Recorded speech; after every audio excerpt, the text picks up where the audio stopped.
नमस्ते साथियों। आज हम धारा 2 के सबसेक्शन 1 AB को समझेंगे और ये सबसेक्शन परिभाषित करेगा असाइनी शब्द को। इसको समझने के लिए आप कल्पना कीजिए कि आप एक नदी के किनारे पर बैठे हुए हैं और आप पानी को देख रहे हैं और नदी का पानी एक स्थान से दूसरे स्थान की तरफ आगे बढ़ रहा है। तो क्या इस पानी का अस्तित्व बदल जाता है? जल तो वही रहेगा, केवल उसका पात्र बदल जाता है। जब हम ट्रांसफ़र करते हैं एक वस्तु को दूसरी वस्तु में, जैसे जल के उदाहरण में ही, तो पात्र ही तो बदल रहा है, जल का अस्तित्व तो वही रहा। तो आज हम इसी प्रवाह को समझेंगे सेक्शन 2(1) AB में असाइनी क्या होता है। तो जैसे कि आप स्क्रीन पर देख रहे हैं कि उस पर लिखा है कि assignee includes an assignee of the assignee and the legal representative of a deceased assignee. भाई इतना विस्तृत क्यों लिखा है? असाइनी तो बस वह है जिसे अधिकार ट्रांसफ़र हुआ। क्या इतना काफ़ी नहीं था लिखना? जो परिभाषा में ये पूरी एक श्रृंखला बना दी, क्यों लिखा गया इतना विस्तृत? मान लीजिए कि यदि कोई व्यक्ति ए है, ए ने पेटेंट राइट्स बी को असाइन कर दिए, अब बी ने सी को असाइन कर दिए, तो असाइनी कौन होगा? असाइनी सी होगा। बाद में तो सी के पास आ गई वस्तु। और यदि एक्ट में केवल असाइनी लिखा होता और ये ना बताया गया होता कि असाइनी ऑफ असाइनी भी शामिल है, तो क्या बाद में विवाद ना होता? तब तो कोई भी ये तर्क दे सकता था ना कि केवल प्रथम असाइनी ही कवर्ड किया है डेफिनेशन में। तो असाइनी जो सबसे पहले जिसको मिला, ए को मिला, अब ए किसी को अगर दे रहा है तो नाम तो ए का लिखा है इसमें। तो एक्ट ने चेन को मान्यता दी है। एक्ट क्या संकेत कर रहा है? संकेत समझिए कि अधिकार रुकते नहीं हैं, प्रवाह में चलते हैं। अब आगे आ जाइए, legal representative of a deceased assignee. Disease मतलब मृतक।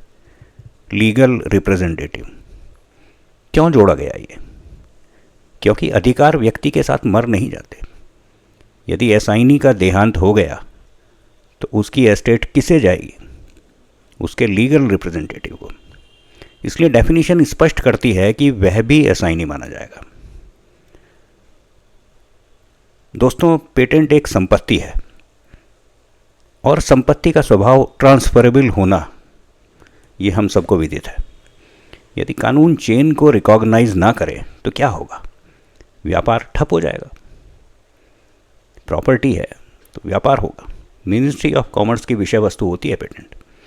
हम में से अधिकांश लोग शिक्षा से जुड़े हुए हैं तो हम मिनिस्ट्री ऑफ एजुकेशन समझते हैं, लेकिन ये मिनिस्ट्री ऑफ कॉमर्स के अंतर्गत आता है विषय।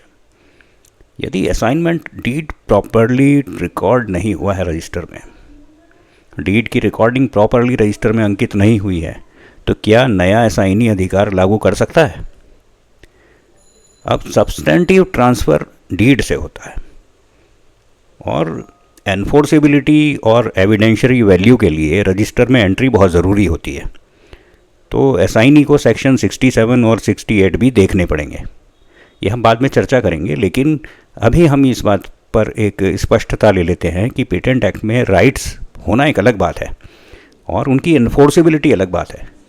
जैसे पुलिस कानून की रक्षा के लिए होती है, एनफोर्सेबिलिटी किसी चीज़ पर आपका अधिकार है, लेकिन अधिकार की स्थापना एनफोर्स कैसे करोगे जो आपके राइट्स हैं? एनफोर्सेबिलिटी होनी बहुत आवश्यक है, तभी तो हम कहते हैं कि कानून अपना काम करेगा।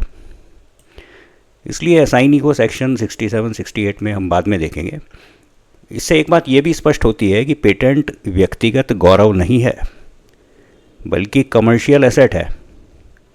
आप मेरे शब्दों को जहाँ मैं संकेत कर रहा हूँ वे आप समझ लीजिए कि व्यक्तिगत गौरव नहीं होता पेटेंट, ये कमर्शियल एसेट होती है, संपत्ति होती है। जब ज्ञान को पेटेंट में बदला, अगर ज्ञान था तो उसको सार्वजनिक रूप से छोड़ देते, पब्लिक डोमेन में आ जाता, सब लोग उसको बना लेते। अब आप पेटेंट फाइल कर रहे हो तो इसका मतलब आप उसको कमर्शियल एसेट बनाने के इच्छुक हो। तो जब वो संपत्ति बन गया तो संपत्ति का प्रवाह तो स्वाभाविक है। संपत्ति एक जगह नहीं रुकेगी, संपत्ति कभी ना कभी तो फ्लो करेगी, आगे जाएगी। अगर ए ने बी को असाइन किया, बी की मृत्यु हो गई, बी के लीगल रिप्रेजेंटेटिव ने सी को असाइन कर दिया, तो एक्ट में जब असाइनी ऑफ ए लिखा होगा तो उसमें सी भी शामिल होगा। तो यही तो इस डेफिनेशन का दूसरा भाग कहता है कि references to the assignee of any person include references to the assignee of the legal representative और असाइनी ऑफ दैट पर्सन। यानी चेन कितनी भी लंबी हो, कानून उसे पहचानता है। ये इतनी लंबी जो डेफिनेशन है, ये कंटिन्यूटी सुनिश्चित करती है। यदि कंटिन्यूटी नहीं होगी तो हर मृत्यु और हर असाइनमेंट पर मुकदमे शुरू हो जाएंगे। अब यदि असाइनमेंट के बाद भी ओरिजिनल इन्वेंटर अपने को कहता रहे कि मैं पेटेंटी हूँ, तो क्या होगा? उसने असाइन कर दिया, ओरिजिनल इन्वेंटर ने असाइन कर दिया, अब वो खुद को कहता रहा पेटेंटी। तो अगर रजिस्टर में नाम बदल गया है तो पेटेंटी वही होगा जो रजिस्टर में है, ओरिजिनल इन्वेंटर नहीं होगा। तो ओनरशिप जो है वो भावनात्मक नहीं होती, वो विधिक होती है, लीगल होती है। अब सवाल ये उठता है कि ये जो डेफिनेशन है, क्या कभी इसका मिसयूज़ हो सकता है, मिसयूज़ की वजह बन सकती है? आपने देखा होगा ना कि जो हवाला कंपनी होती हैं, शेल कंपनीज होती हैं, नाम मात्र के लिए कागज़ों पर खोली जाती हैं, ट्रांजैक्शन उनके अंदर दिखाए जाते हैं, तो उनके माध्यम से बार बार असाइनमेंट, जैसे मनी लॉन्ड्रिंग में होता है, मनी को इतनी बार कई कंपनी के बीच में घुमाया जाए कि यही पता ना चले कि वो ब्लैक है कि वाइट है। तो क्या इसका दुरुपयोग हो सकता है? तो ध्यान से सुनिए कि कानून प्रवाह को मान्यता देता है पर फ्रॉड को नहीं।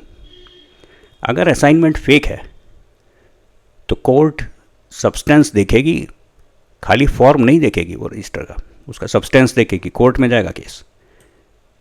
तो पेटेंट अधिकार, अब मैं इसको यहीं पर कंक्लूड कर रहा हूँ कि पेटेंट अधिकार नदी की धारा की तरह होते हैं, पात्र बदलते हैं पर प्रवाह जारी रहता है। असाइनी जो है वो पहला ग्रहण करता नहीं, उसके बाद आने वाला भी है। हमने एग्जाम्पल दिया था ना, ए ने बी को दिया, बी ने सी को दिया, तो सी हुआ असाइनी, तो ए नहीं हुआ। तो असाइनी केवल पहला ग्रहण करता नहीं है, उसके बाद आने वाला है, और मृत्यु से अंत नहीं हो जाता अधिकार का, कानून उसे कंटिन्यूटी देता है। और यही वजह है कि ये जो डेफिनेशन हमने आज पढ़ी, ये डेफिनेशन बहुत विस्तृत है, क्योंकि जहाँ संपत्ति है वहाँ पर उत्तराधिकार भी है, और जहाँ पर उत्तराधिकार है वहाँ विवाद की संभावना है, और साथियों जहाँ विवाद है वहाँ शब्दों की स्पष्टता बहुत आवश्यक है। तो अगर कोई चीज़ नई दिख रही है तो ये ज़रूरी नहीं है कि वो नई है, दिख रही है वो, और जो ओनरशिप होती है वो दिखने से नहीं होती, रजिस्टर और वैलिड असाइनमेंट से ओनरशिप सिद्ध होती है।